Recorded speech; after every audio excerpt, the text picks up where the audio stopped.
Hey everyone, and welcome. Today we're doing something a little different. We're going to digitally take apart a real-world construction cost calculator. By digging into its code, we're going to uncover the surprisingly simple logic it uses to turn just 4 basic questions into a full-blown project budget. It's the big one, right? The multi-million rupee question that anyone thinking about building a home or developing property has to face. You're probably imagining a million different costs, 1,000 hidden fees. But what if a simple online tool could actually boil it all down to just a few key ideas? So, we found this public construction calculator online.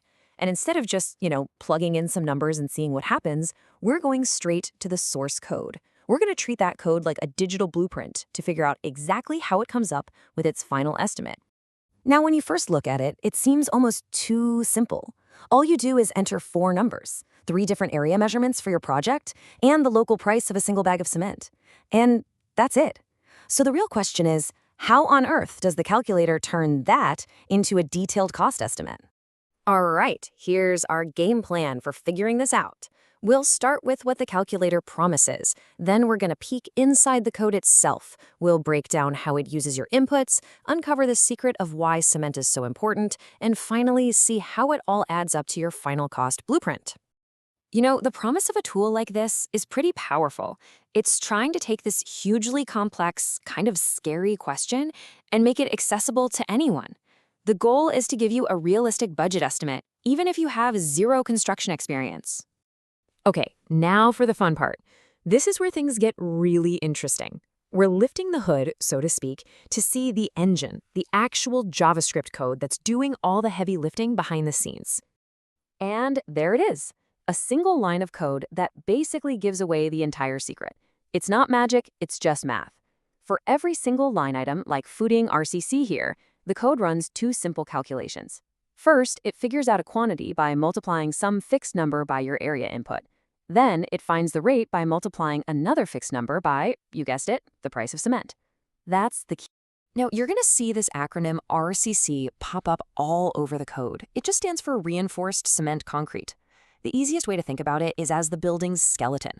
It's concrete that's been strengthened from the inside with steel bars, or rebar. Okay, so let's break down that formula a bit more, starting with the first part, those physical measurements you plug in. It turns out the calculator's entire logic is driven by the 3 different area inputs that you provide. See, each of these area inputs has a very specific job to do. The slab area is all about the foundation. It's used to calculate the cost of digging and setting up the base.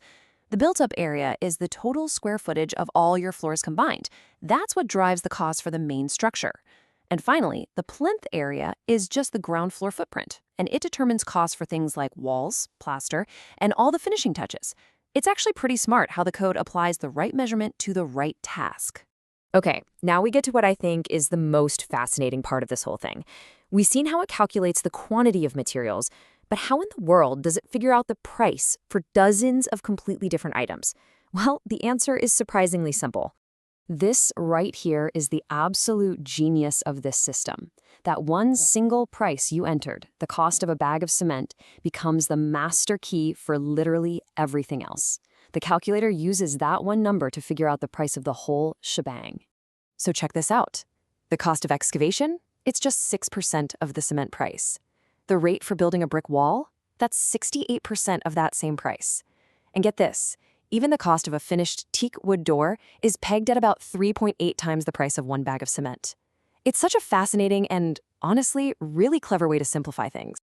So really, this is the fundamental takeaway here. The calculator's entire economic model is anchored to one thing, the local market price of a bag of cement. It's this one single, verifiable number that lets the whole cost structure scale up or down perfectly. Okay, so the code now has a quantity and a rate for every single item on its list. The next logical step, putting it all together to get that final number on the bill. So what's happening behind the scenes is that the code is just chugging through this long list. We're talking over 50 different items. It calculates the total cost for each one by multiplying the quantity times the rate, and then it just adds them all up to get a core construction subtotal. But wait, we're not done yet. That core subtotal isn't the final number. The model then layers on 2 other major costs, a fixed percentage for all the electrical work and another one for all the plumbing and sanitary stuff. And you might be wondering where those numbers, 8% and 12%, come from. Well, they're not just pulled out of thin air, they're actually hard-coded based on common industry rules of thumb. It's basically a standardized shortcut for making quick estimates, and it accounts for all that specialized work without needing, detailed electrical or plumbing plans right at the start.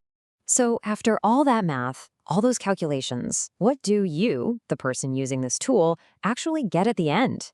Let's take a look at the final output and what it's really telling us about our project.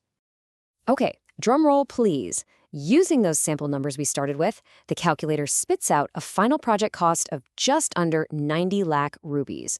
Think about that. One single powerful number, all from just 4 little inputs. But the tool is actually even more helpful. It gives you 2 key numbers. You get the total cost, which we just saw, and you also get the rate per square foot. And that second number? It's incredibly useful for benchmarking your project against other construction going on in your area. So what have we really learned by taking this thing apart? Well, first, that these complex estimates are built on simple, repeatable formulas. We saw how just a few key measurements, the areas, can map out an entire project's quantities. And, most importantly, we discovered how a single economic anchor, that price of cement, can so cleverly set the rate for everything else. And finally, we saw how standard industry percentages give a practical shortcut for those big, specialized costs. This calculator is a brilliant framework for getting a ballpark estimate. But, and this is a big but, it also makes you wonder, right? This model is super powerful, but by simplifying things so much, what important costs could it be leaving out? I mean, think about it. What about the cost of the land itself? Or the architect's fees, permits, landscaping? It's a fantastic starting point for sure, but it's a powerful reminder that the full picture is always just a little more complex.